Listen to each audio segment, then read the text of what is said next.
What's up, nerds? Like I said in my last video, of course, I'm probably going to have a lot of things to say about The Rise of Skywalker continuously for a little while. But the one thing I wanted to address mostly was my idea for how they could basically retcon the sequel trilogy, but the people that enjoy it would still be able to enjoy it and not feel completely cast aside. Because as much as I hate it, look, if you like it, okay, good for you. I'm genuinely glad that you enjoy a movie. I don't think you're a bad person for liking a movie that I dislike. Do I agree with you? Good heavens, no. I think they're terrible. But if you like it, okay.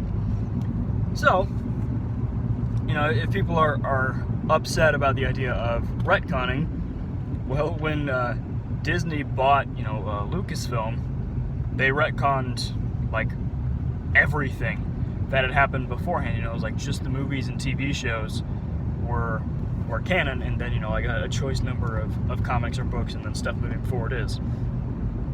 But they just took everything else and they said, this is Legends.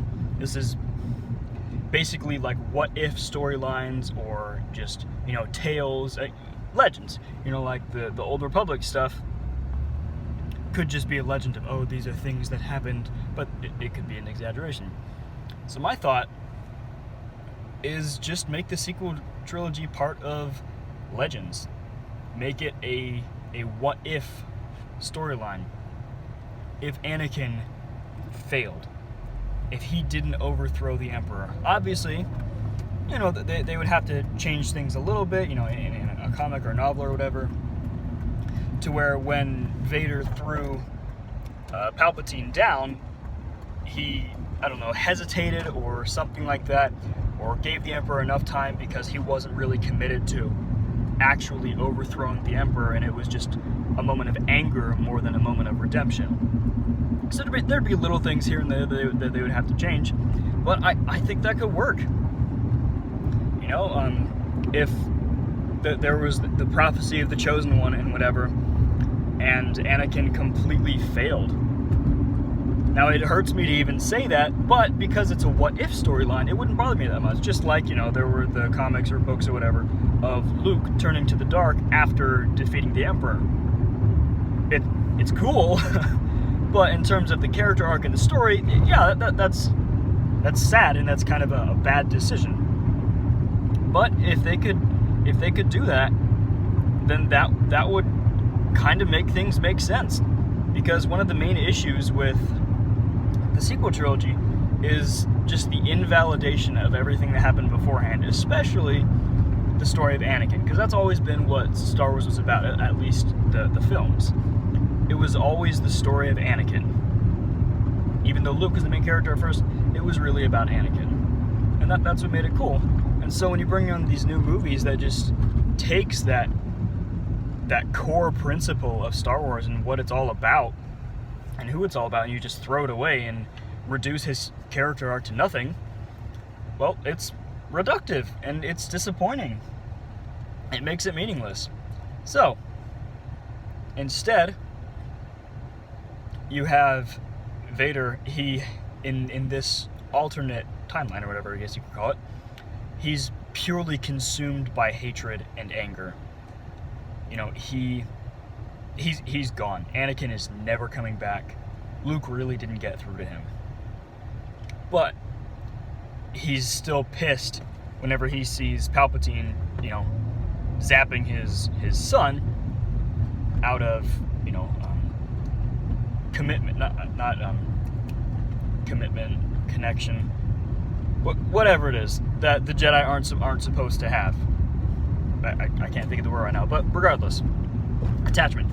So he's attached to Luke because it's like, this is my son, how dare you harm him?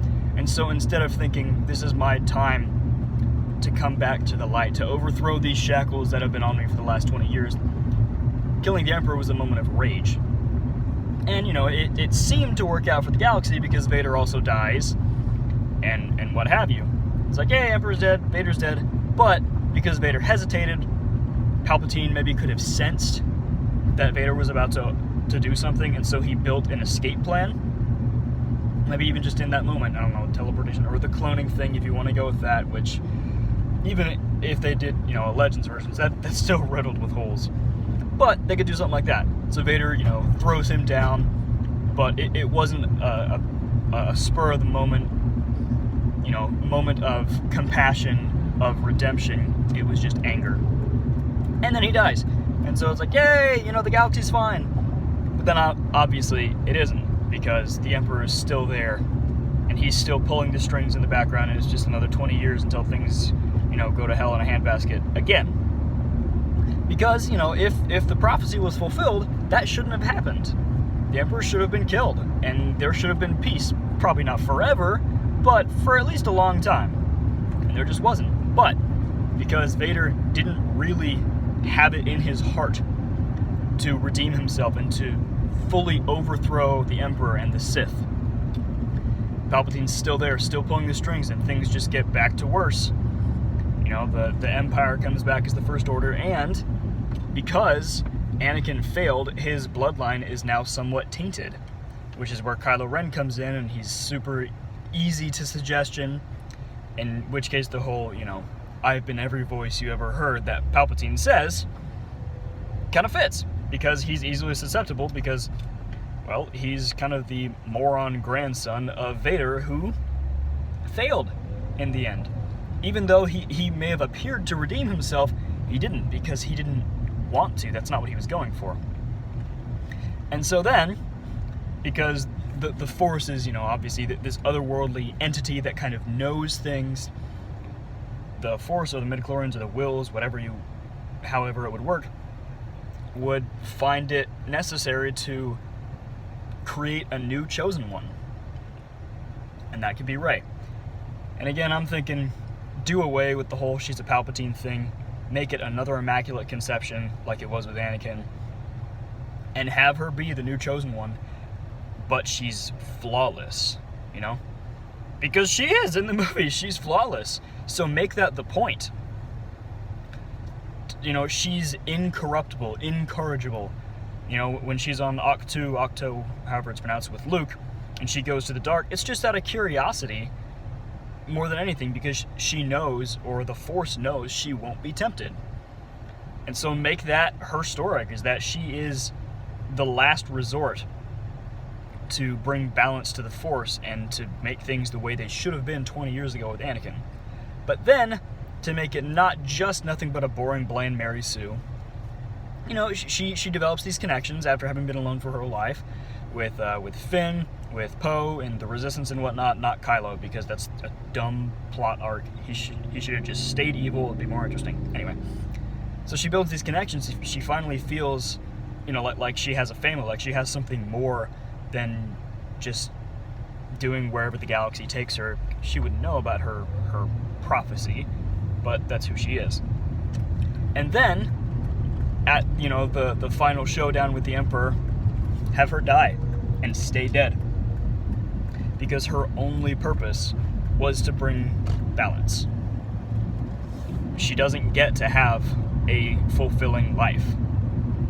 She still would have been the Mary Sue, sure, but she wouldn't have had a happy ending. She went in, did her job, and then she's gone. Obviously, I still don't think this would be perfect. There would be problems here and there, just like anything else. But I think that it would work a lot better. There'd have to be minor tweaks to things, but with a couple, it's not like they're not changing a whole lot in the Rise of Skywalker novelization. They're throwing retcons in all over the place. So that's my thoughts, is just take the whole bloody sequel trilogy and retcon it and call it a Legends story arc of what if Anakin failed and Rey had to be the chosen one. Is it reductive in his story arc? If it's canon, sure. But if it's just a what if story arc where it's like, okay, this is what would have happened, but it didn't, then I don't think so. It's just a fun read.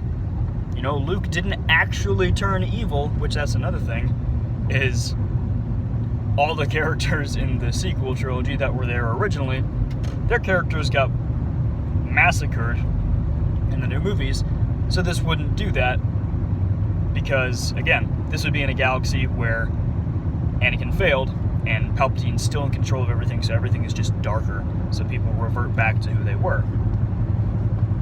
Those are just my thoughts. Let me know what you think. I personally think it's not a bad idea, but obviously Lucasfilm is never going to do that because they refuse to admit that they have made poor decisions, so they're going to keep trying to make minor changes here and there, and it's just going to make things worse. But those are my thoughts on how they could make the sequel trilogy not absolute trash that ruins the entire Skywalker saga and the story of Star Wars as a whole. If you like this video, please show it with the old thumbs up and subscribe to the channel, please, and I will catch you guys later.